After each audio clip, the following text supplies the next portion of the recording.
Shalom, shalom a você que nos assiste, a minha querida família Har Tzion aí em BH, um grande abraço e o meu muito obrigado, meu Todarabá, por todas as orações, pelo carinho, pelo apoio de todos vocês. Shalom também para você que nos assiste através das redes sociais, a você que está toda semana aí ligado no nosso canal de transmissão ao vivo do Estudo da Parashá. Um grande abraço a você também, ao meu pai, o Rabino Marcelo. Pai, um grande abraço. Continuamos orando aqui pelo senhor todos os dias, pelo vovô, ao Roche Jorge, ao professor Rodolfo, enfim, a toda a liderança da Har Tzion.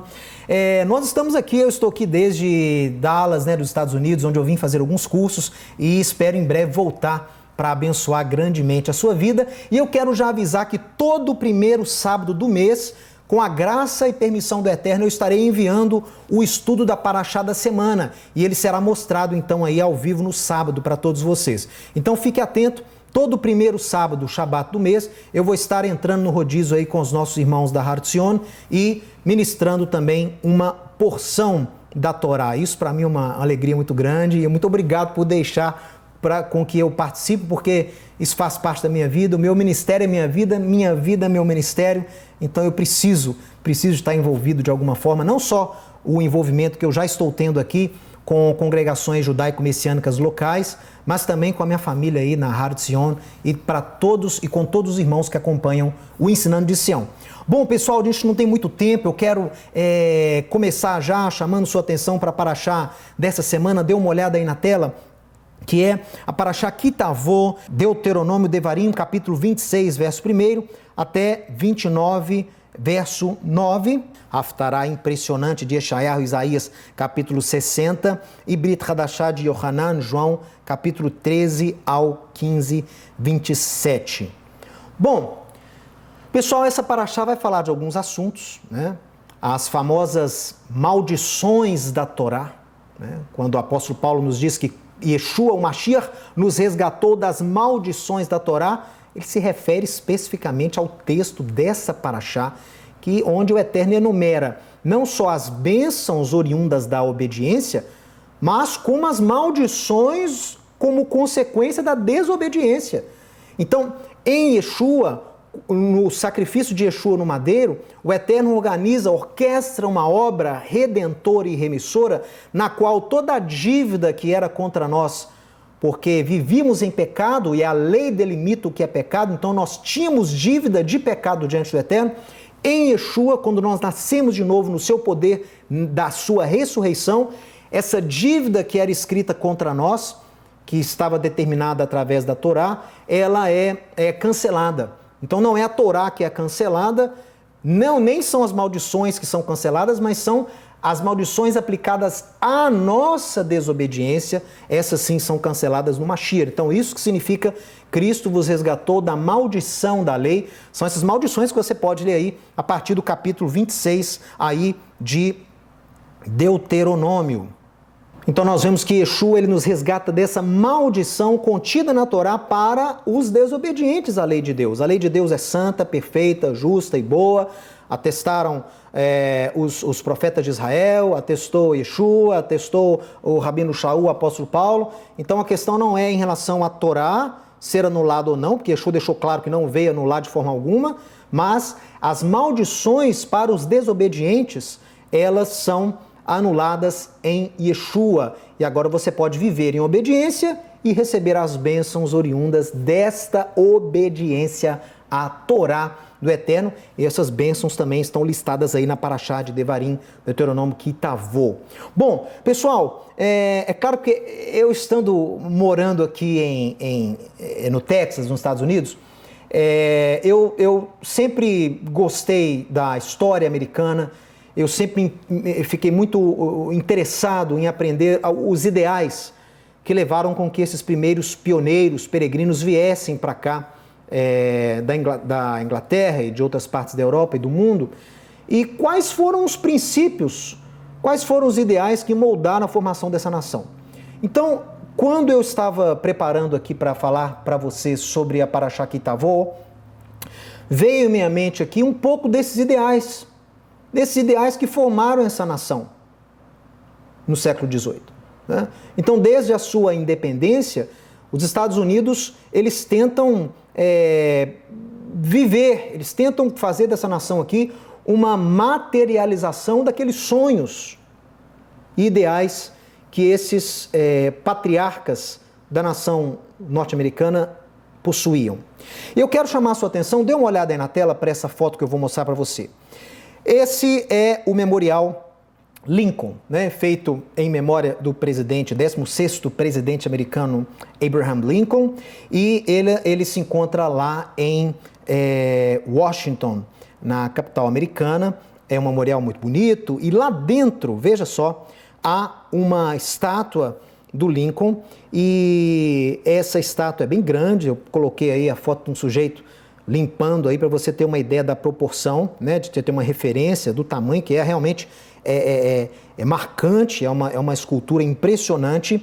E o que mais me chama a atenção, pessoal, o que mais me chamou a atenção é que todos esses memoriais lá de Washington, em homenagem aos presidentes, aos fundadores da nação, não apenas possuem a estátua, não apenas possuem a imagem daquela figura histórica, mas também possuem textos, possuem explicações, possuem marcos que contam para as pessoas os ideais que esses homens tinham.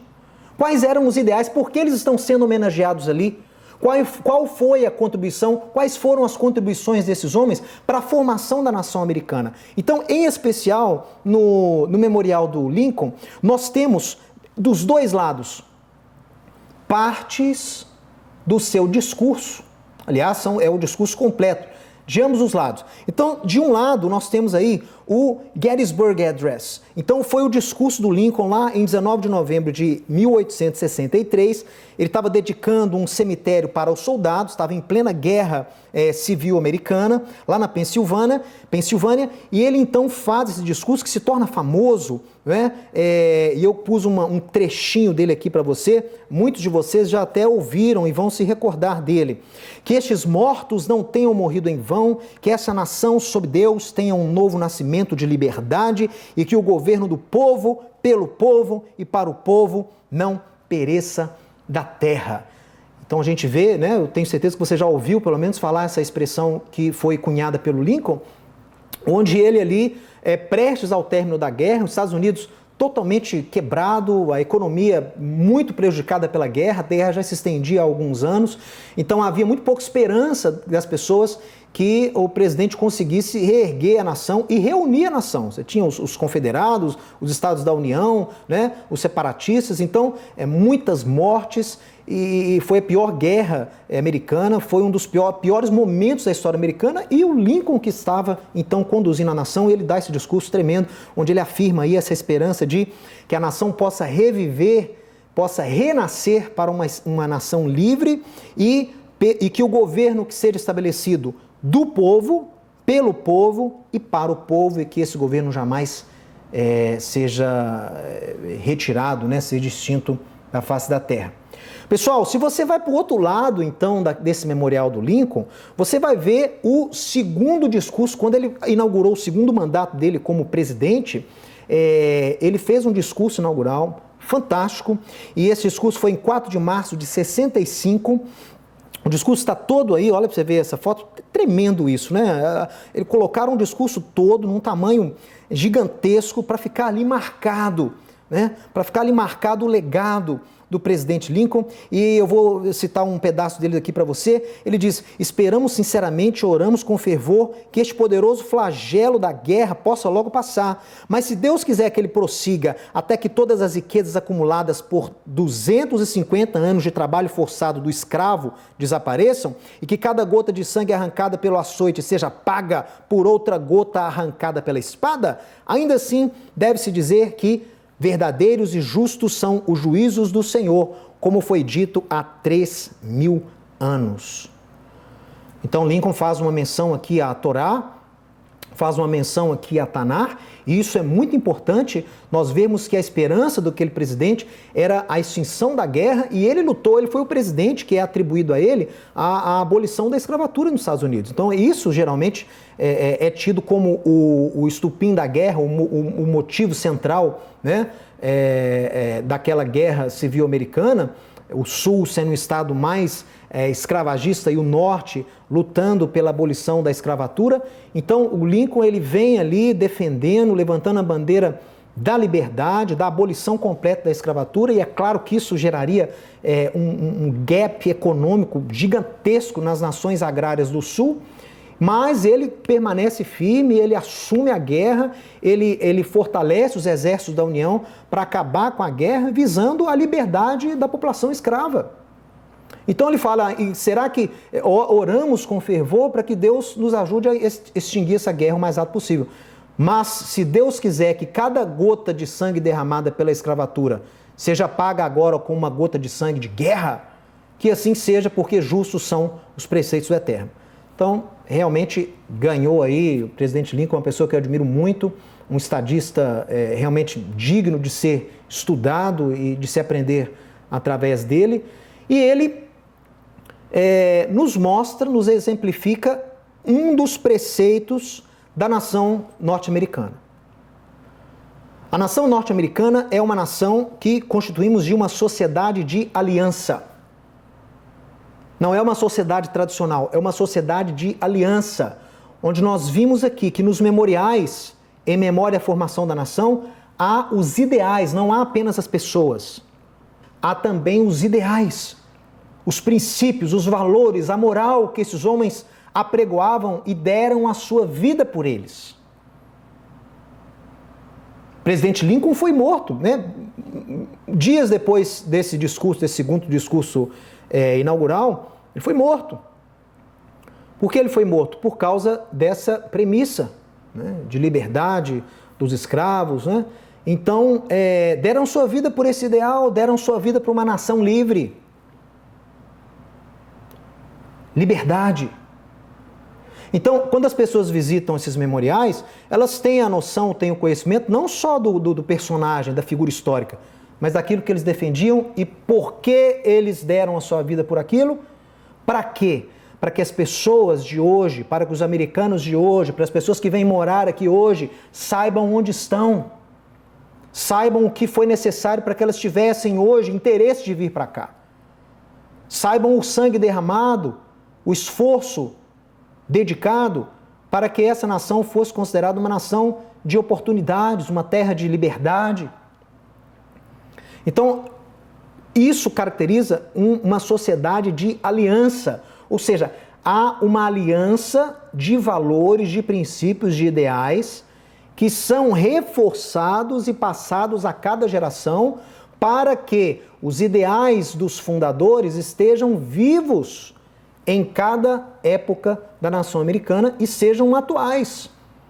Então lembra o americano de onde ele veio, quem ele é, onde ele está e como deve ser a nação idealizada pelos patriarcas. Enfim, dê uma olhada aí na tela comigo então. Os Estados Unidos representam um exemplo de sociedade de aliança. O que é isso? Nessas nações, o passado é lembrado e valorizado, pois foram eventos do passado que formaram uma determinação coletiva, um ideal coletivo, que levaram as pessoas a criar esta sociedade. Ou seja, foram os ideais de liberdade religiosa que fizeram com que esses primeiros pioneiros viessem para cá e estabelecessem aqui uma colônia de povoamento. Mas não foi guerra, não foi conquista militar que sustentou a nação, a formação da nação. Foram os ideais. Então isso é chamado por alguns filósofos e cientistas políticos de sociedade de aliança, porque essa aliança, essa corrente de ideais, que ela é passada de geração em geração e que nunca pode morrer, porque ela caracteriza a nação, ela que identifica, dá identidade para a nação nos dias de hoje. Olha, a nação de aliança se baseia no comportamento moral e no compartilhamento dos valores e princípios que levaram à criação da sociedade. Elas existem, essas nações existem, não porque estão presentes há muito tempo, nem porque foram resultado de alguma conquista militar. Elas existem embasadas no vínculo comum de valores, ideais e princípios. Ainda, tais sociedades têm como obrigação passar esses valores e princípios de formação social às próximas gerações, para imigrantes e refugiados, para que estes saibam onde estão e em que se baseia a nova pátria escolhida. Conhecer e vivenciar a história da nação da aliança, da nação de aliança, é fundamental para você entender o presente e assegurar a continuidade da nação. Então, isso é uma breve introdução que eu quis dar para você. Por quê? Porque a nação de Israel, recém-formada ali, depois que o povo sai do Egito, como nação, né, como identidade nacional, o povo de Israel recebe só depois que sai do Egito, no Êxodo. Até com os patriarcas, Abraão, Isaque e Jacó, Deus tinha um relacionamento familiar. Era uma coisa restrita mais aos patriarcas. Mas através de Êxodo, Israel ganha uma identidade corporativa, uma identidade nacional. E essa identidade nacional é caracterizada como o melhor exemplo de sociedade de aliança, porque não é a conquista militar, não foi a conquista de Josué no território de Canaã que assegura e garante a existência da nação. Mas são valores, são princípios, são ideais que Deus ordena que todo judeu tenha quando tem consciência e quando fizer parte, então, da nação de Israel. Então, a gente vai ver nessa paraxá que exemplos disso. Como que Israel, que é tido como uma extensão do reino do Eterno, né? Então, Israel é uma extensão do reino dos céus na terra. E este reino, as pessoas que são cidadãs deste reino, têm que viver de acordo com esses ideais e não podem se esquecer deles. Esses ideais são constantemente lembrados para que o cidadão dê valor ao reino, para que o cidadão possa funcionar e viver de uma forma ideal dentro do reino. Esses valores foram dados a Israel através da Torá, de mandamentos. Dê uma olhada aí comigo, veja. Nessa paraxá temos um valioso exemplo de uma sociedade de aliança. Em Bicurim, né, primeiros frutos, primícias, todos os agricultores que ofereciam as primícias das suas plantações no templo eram obrigados a contar a história do seu povo, no templo ou no tabernáculo. No momento onde ofereceríamos ao Eterno a fartura dos nossos celeiros e plantações, somos lembrados de como nós, como povo, chegamos até aqui. Então eu já tenho estudos na internet sobre isso, só você pesquisar lá Paraxá Kitavô, você vai ver que no ano passado eu dei um estudo apenas sobre a celebração de primícias, primeiros frutos. Como que era feito, né? Que tipo de espécies da agricultura israelense eram oferecidas no templo, era uma festa muito grande, os ofertantes vinham trazendo aí de suas primícias desde Shavuot até Hanukkah. Eles tinham esse período aí para poder trazer, né? Na verdade até Sukkot, mas podia ser estendido até Hanukkah. Eles podiam trazer essas oferendas ao templo, era uma procissão maravilhosa, vinham em carros de bois, e quando eles chegavam em Jerusalém, colocavam aqueles primeiros frutos numa bacia, bem adornada, uma bacia muito bonita, e eles então davam aquilo ao sacerdote, e o sacerdote tomava aquilo, e o ofertante era então obrigado a fazer uma oração. Então olha só, no momento onde ele já fez a sua colheita, está com os celeiros cheios, fartura, bênção da parte do Eterno, prosperidade. No momento onde o judeu era tentado a dizer o quê? Ah, olha só, a minha força, o meu planejamento, a minha capacidade fez com que eu prosperasse, fez com que a minha colheita fosse farta e abundante. Nesse momento onde ele sofre essa tentação de soberba, Deus obriga que ele leve as primícias ao templo e obriga que ele falasse ali uma oração. E essa oração caracteriza as raízes dessa sociedade de aliança que é Israel e que na verdade é o reino de Deus hoje, para mim e para você. Então, dê uma olhada na oração que o ofertante tinha que fazer quando ele entregava as suas primícias lá no templo. Deuteronômio 26, 5 a 10. Então testificarás perante o Senhor o teu Deus e dirás: Arameu, prestes a perecer, foi o meu pai, e desceu para o Egito, e ali viveu como estrangeiro com pouca gente, e ali veio a ser nação grande, forte e numerosa, mas os egípcios nos maltrataram, e afligiram, e nos impuseram dura servidão. Clamamos ao Eterno, Deus de nossos pais, e ele ouviu a nossa voz, e atentou para a nossa angústia, para o nosso trabalho e para a nossa opressão. E o Senhor nos tirou do Egito com poderosa mão e com braço estendido, e com grande espanto, e com grandes sinais, e com grandes milagres, e nos trouxe a este lugar, e nos deu essa terra, terra que mana leite e mel. Eis que agora trago as primícias, os frutos da terra que tu, ó Senhor, me deste. Isso é fantástico, pessoal. Isso é o antídoto contra a soberba, contra o orgulho. No momento onde nós mais temos fartura, no momento onde nós mais seríamos propensos a atribuirmos o sucesso à nossa capacidade, Deus nos lembra, tudo isso aqui só existe por causa da minha misericórdia, da minha ação na sua vida. Tudo isso que você tem veio de mim. Toda a capacidade que você tem veio de mim. Então nós temos esse antídoto contra a soberba, contra o orgulho, demonstrados na Torá. E começa aqui, né? Então tudo isso, Senhor, foi o Senhor que nos deu. Porque se o Senhor não tivesse abençoado o nosso pai Jacó lá, que era um arameu errante, prestes a ser destruído, se o Senhor não tivesse nos levado para o Egito e orquestrado toda a nossa salvação através do nosso patriarca José, nós jamais teríamos condição de chegarmos aqui. Se o Senhor não nos tivesse guiado pelo deserto, com braço forte, mão estendida, nos tirado do Egito, nos guiado por milagre durante 40 anos, nos sustentado no deserto, cuidado de nós, das nossas roupas, do nosso alimento, da nossa água, nós não estaríamos aqui de forma alguma. Então, nós vemos também Davi, quando recebe, né, as oferendas para a construção do templo, ele vê aquela fartura de ouro, de prata, de bronze, de tecidos, ele pega aquilo tudo, ele admira aquilo tudo, ele fala, Senhor, eis aqui a oferta do teu povo. Na verdade, eles estão dando aquilo que é do Senhor mesmo. Quem sou eu e quem é a minha nação? Mi-ani, o mi-ami, quem sou eu, quem é o meu povo? Para que pudéssemos dar de nós mesmos toda essa oferenda. Tudo isso vem, na verdade, do Senhor. É do Senhor mesmo que vem a nossa prosperidade. Isso é fantástico. Então acompanhe na tela comigo, veja. Este é o primeiro momento na humanidade onde o cidadão, o hebreu, o judeu, é obrigado a saber a história do seu povo. Então ele conta ali um resumo da história do povo de Israel, para que ele saiba valorizar e honrar o presente. Todos que ofereciam os primeiros frutos declaravam essa fantástica oração. Então, é um exemplo aí para que todos nós possamos entender. É necessário saber de onde viemos. É necessário saber o preço que foi pago para que nós estivéssemos hoje aqui. Isso é muito importante. Eu acho uma coisa muito boa que nós fazemos aí no Ensinando de Sião, de todos os anos celebrarmos ao Eterno o aniversário de fundação do Ensinando de Sião e da congregação Har Etzion.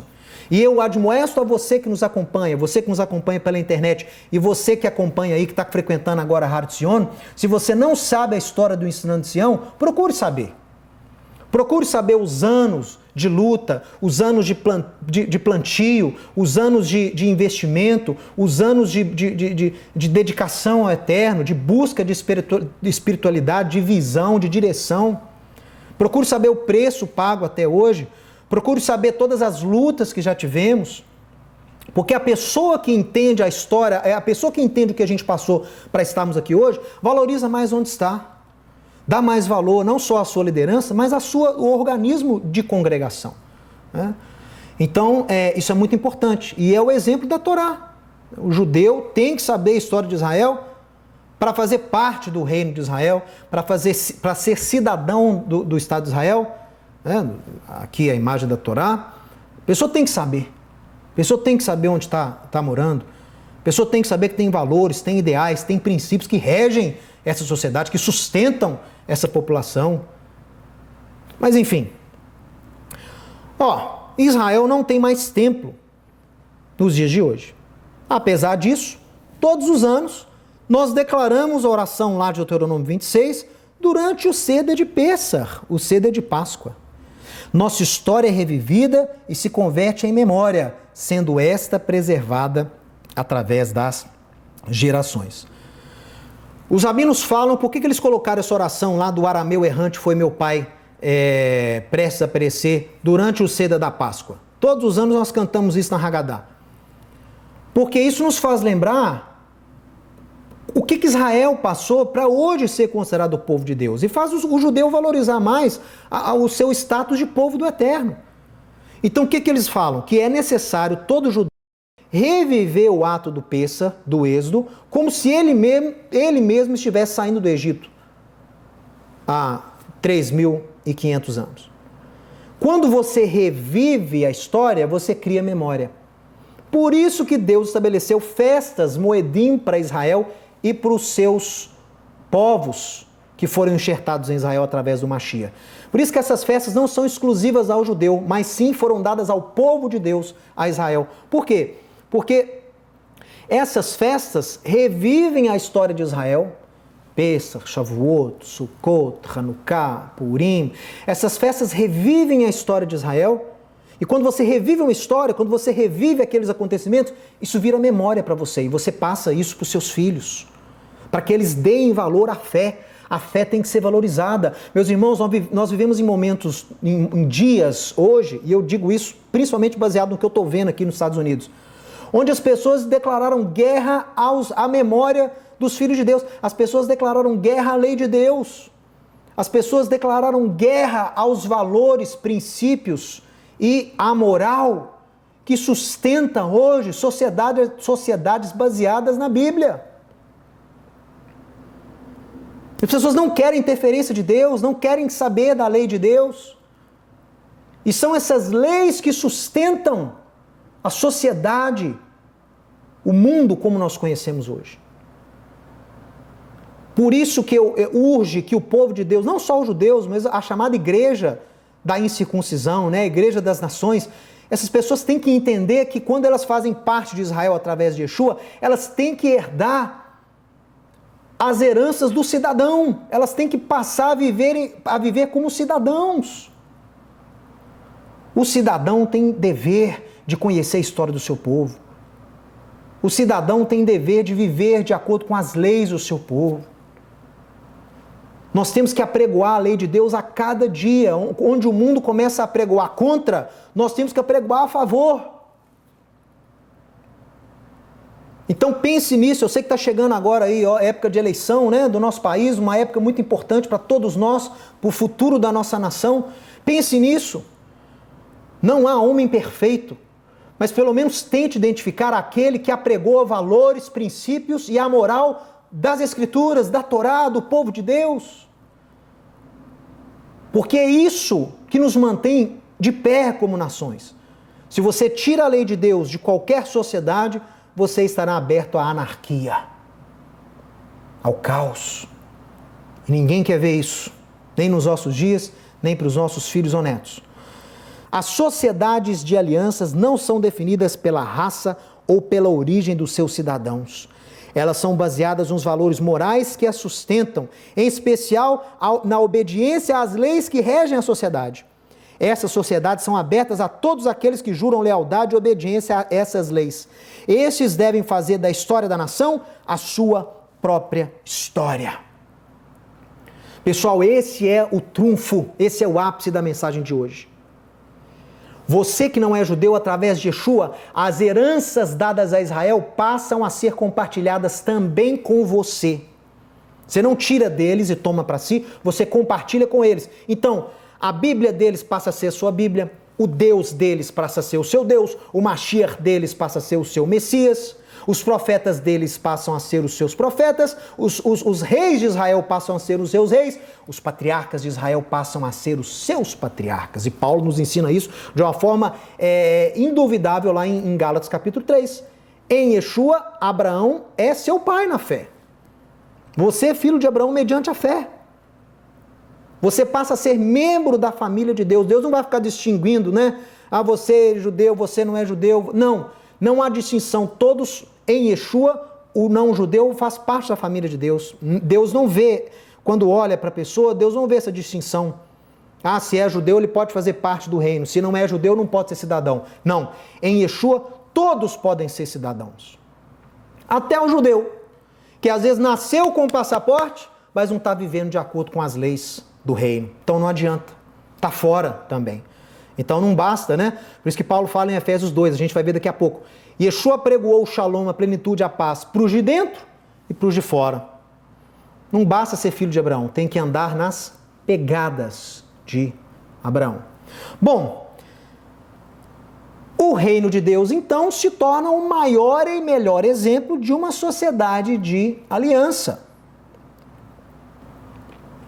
O ex-rabino-chefe da Inglaterra, um homem com o qual nós aprendemos muito, um homem realmente que fala, eu não tenho dúvidas, pelo Espírito de Deus, que é um porta-voz hoje dos valores da ética e da moral judaico-cristã, vamos dizer assim, que são valores que a igreja cristã também compartilham. Ele diz o seguinte: nós não possuímos um conceito de conversão, né? Falando aí do judaísmo, conversão ao judaísmo. A conversão ao judaísmo não é igual à conversão ao cristianismo nem ao islamismo. Para nós, judeus, o novo convertido passa a compartilhar conosco a mesma cidadania, fazendo da nossa história a sua própria história. Olha isso, pessoal, o que eu acabei de falar. Então, as pessoas têm que entender que fazer parte do reino de Deus através de Yeshua, a conversão, né, ou o novo nascimento, como nós conhecemos, não é só mudar de religião, não é mudar de religião, não é mudar de religião. Deus não está te dando uma nova religião. Deus está te dando uma cidadania. Você passa a ser cidadão do reino junto com Israel.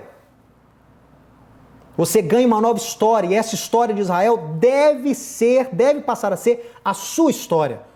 Esse é o problema do cristianismo, é falta de identidade. As pessoas reconhecem a Yeshua, as pessoas são apresentadas à missão de Yeshua, são apresentadas também à história de Israel, mas não querem vínculos. Ah, não, a história de Israel é a história de Israel, a minha história é a minha história, a igreja é a igreja, Israel é Israel. Não é isso que a Bíblia diz, não é isso que os profetas dizem, não é isso que os apóstolos ensinaram. Há um enxerto, há uma aproximação, há uma espécie de um passaporte de cidadania. Você ganha cidadania. Você ganha cidadania junto com os judeus em Israel. A verdade é essa. E não fui eu que criei esses termos, não. Meu ensino não é herético, não é extra-bíblico. Meu ensino é baseado nos apóstolos. Um ensino sobre identidade que a igreja baniu do seu meio há 2000 anos. Baniu. Meus irmãos, eu tenho feito aqui nos Estados Unidos classes em relação à história do cristianismo e à história da teologia judaico-messiânica. Confesso para você que eu sempre digo, eu não tenho interesse em ser teólogo, eu não me considero teólogo, que eu acho que a teologia é uma invenção também de homens. Deus nunca teve teólogos nas Escrituras, a teologia judaica, ela só surgiu, segundo alguns aí, a partir de Maimônides. Mas até Maimônides, ninguém precisou ser teólogo judaico. Porque as Escrituras já nos determinam quem é Deus, quem é o seu Filho e como Deus quer que você vive. Mas eu tenho estudado aqui, eu tenho visto como os concílios das igrejas históricas, né? Como eles orquestraram, como eles planejaram ali uma separação dos crentes com a nação de Israel. Foi algo demoníaco.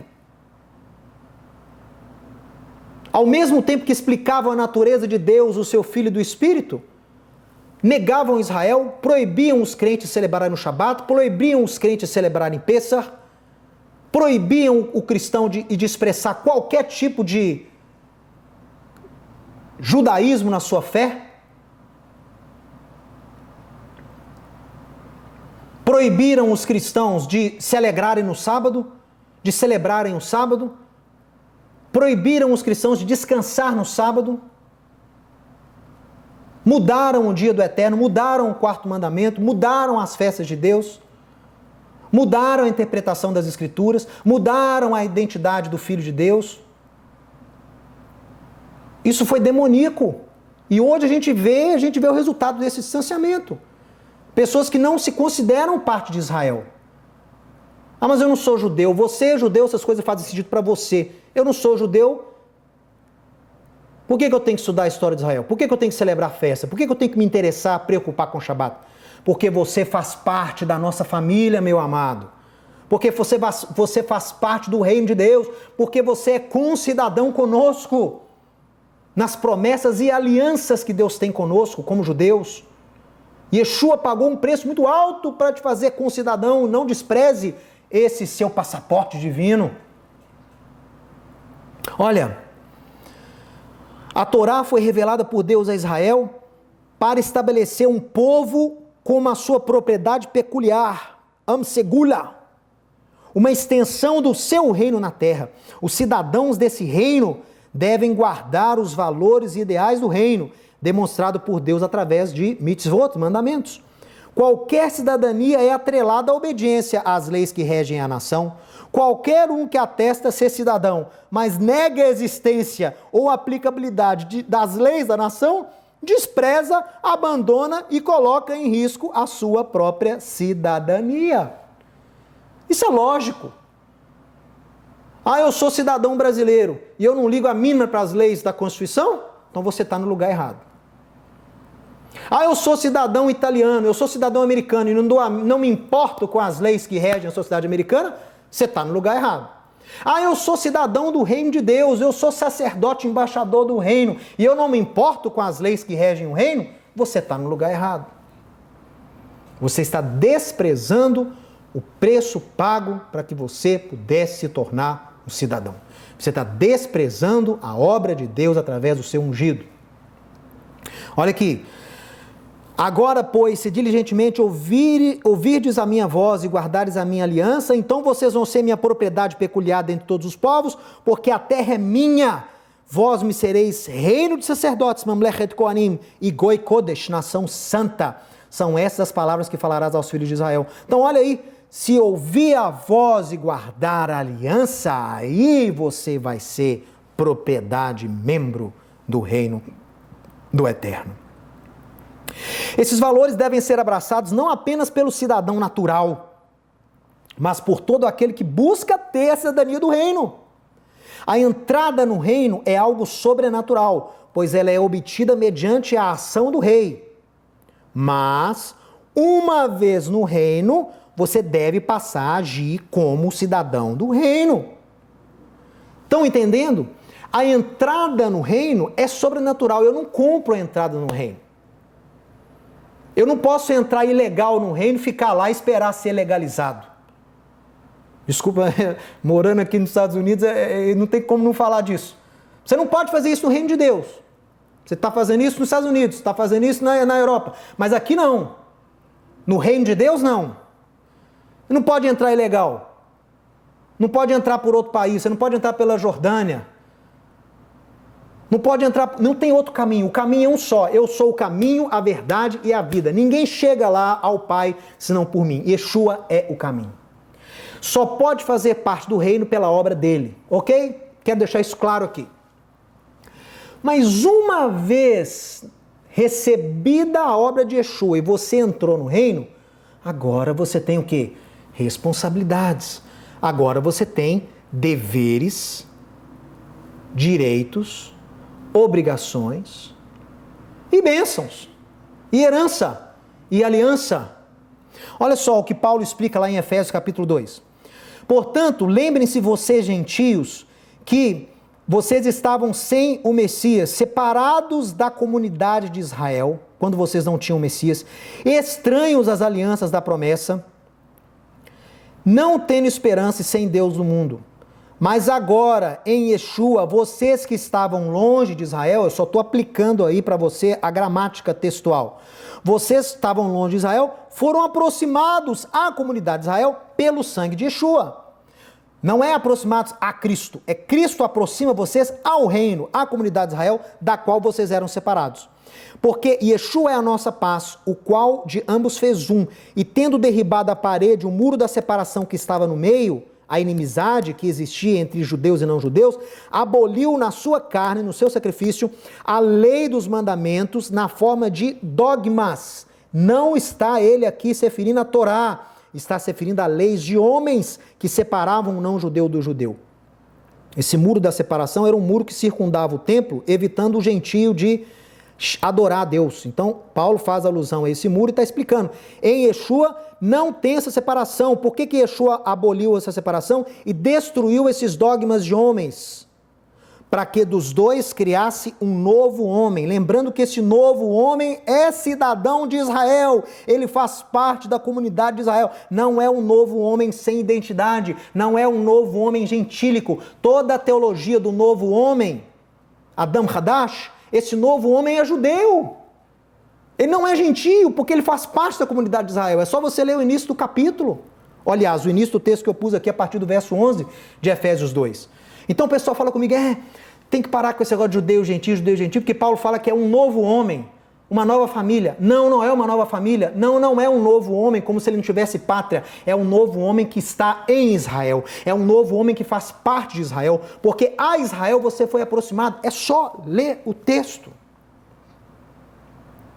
E agora que você faz parte desse Israel, você não é mais estrangeiro, você não é mais peregrino. Veja aqui, coloquei em caixa alta em amarelo. Você é concidadão dos santos. Você é concidadão de Abraão, de Isaac, de Jacó, de José, de Davi, de Salomão, de Ezequiel, de Isaías, de Sofonias,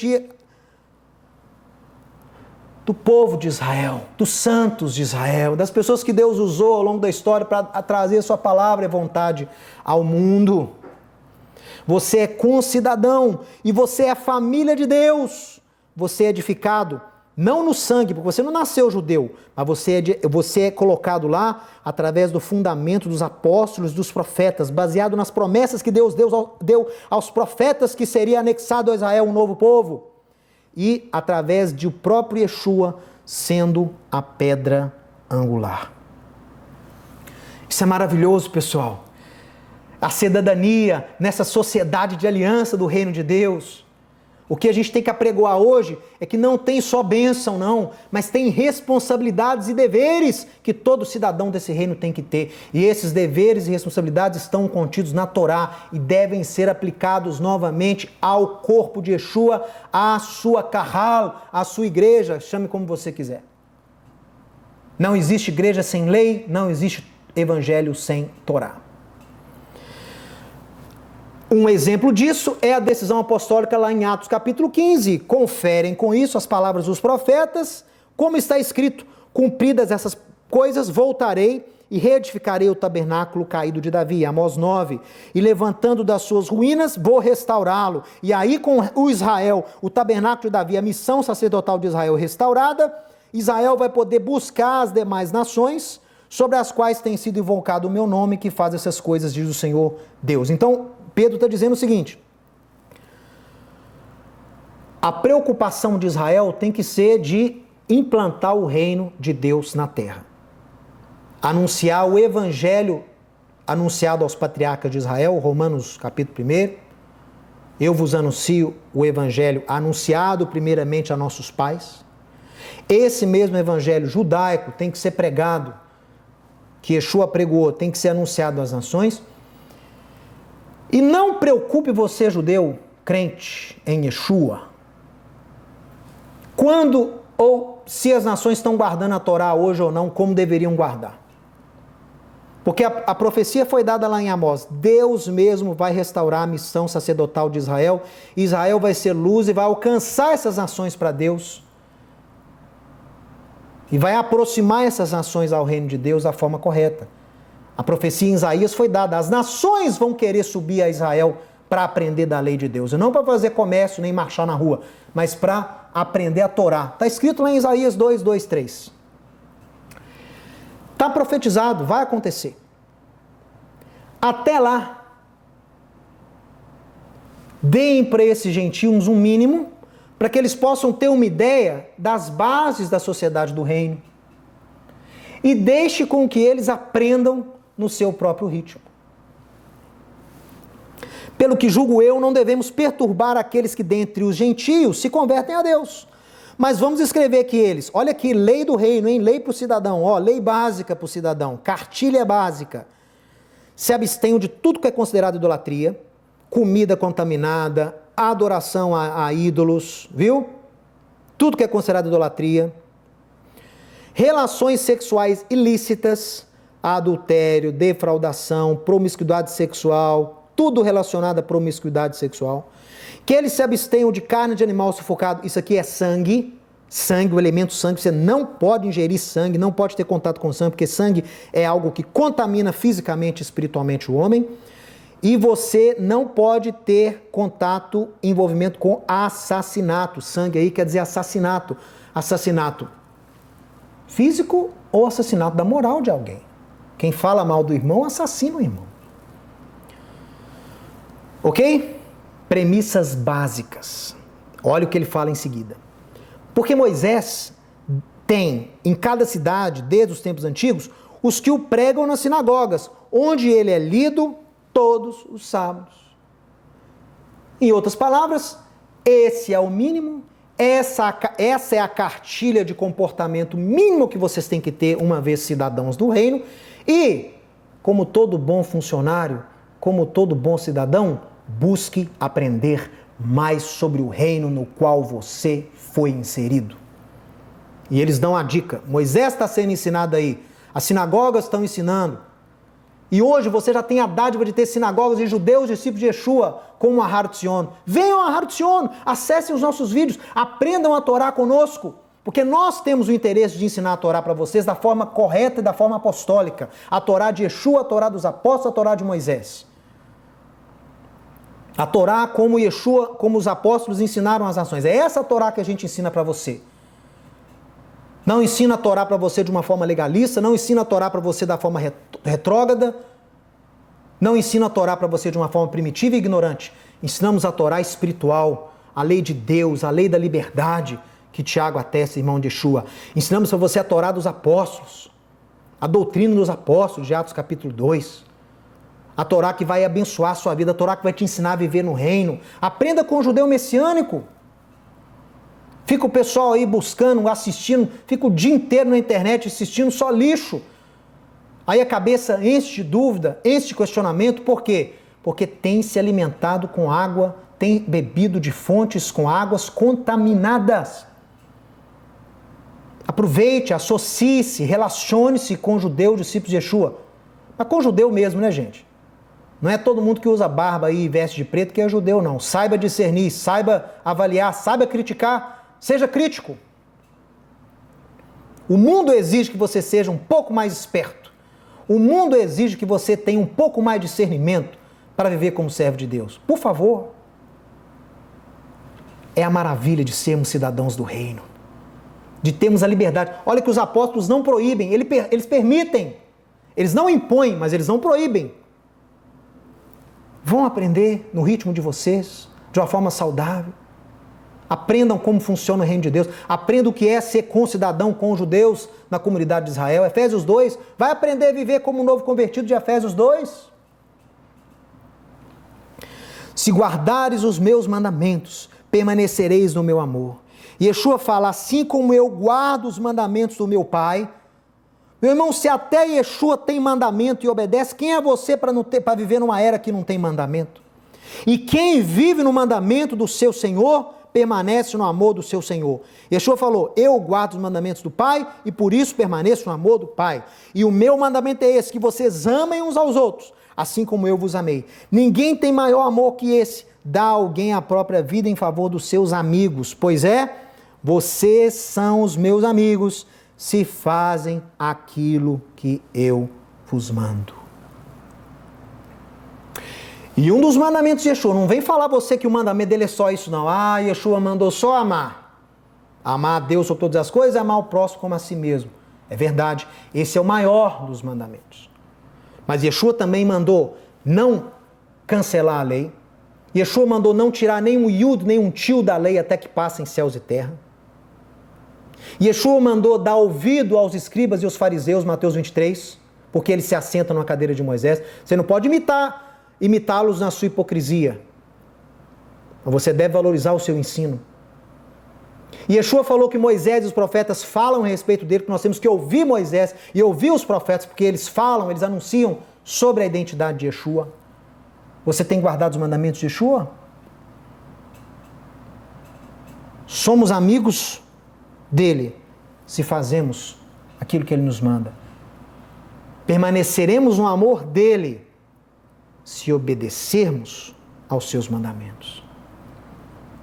Não existe evangelho sem Torá, não existe amor sem obediência, não existe reino sem leis. E Baruch Hashem pelas leis, Baruch Hashem pelos mandamentos, porque os mandamentos são bons, são agradáveis, são preciosos. Yeshua escreveu os mandamentos no seu coração, no meu coração, para que nós possamos vivê-los, tê-los como parte da nossa natureza. Ou como é bom, meu irmão, você chegar num estágio desse. Isso é o novo nascimento, é a lei de Deus lá dentro. Você não mente, não é porque tem um mandamento que manda não mentir, é porque o não mentir está dentro de você. A mentira não faz parte da sua natureza mais. O não adulterar está dentro de você. Eu não adultero, não é porque tem uma lei na minha carcunda, não. Não é porque tem uma lei me espinhando na cabeça, não. Eu não adultero, é porque não adulterar, viver em aliança, em fidelidade, está dentro de mim agora. A Torá saiu da pedra e foi escrita por Yeshua dentro de mim, na minha mente e no meu coração. Isto é a nova aliança. Esta é a realidade da sociedade de aliança que Deus quer estabelecer, não só na sua congregação, mas em todo o planeta Terra. Restaurando de novo esse planeta, Tikkun Olam, restaurando tudo, preparando o caminho para o retorno do nosso glorioso Yeshua HaMashiach. Que Deus abençoe a todos vocês, continuem orando por mim e a minha família, e eu desejo a todos nós um Shabbat Shalom. Se você gostou e foi abençoado com esse estudo, inscreva-se em nosso canal do YouTube. Considere também ser um mantenedor do trabalho do Ensinando de Sião no Brasil, Israel e no mundo. Doações e contribuições podem ser feitas através do link na descrição desse vídeo. Um grande abraço e Shalom, Shalom.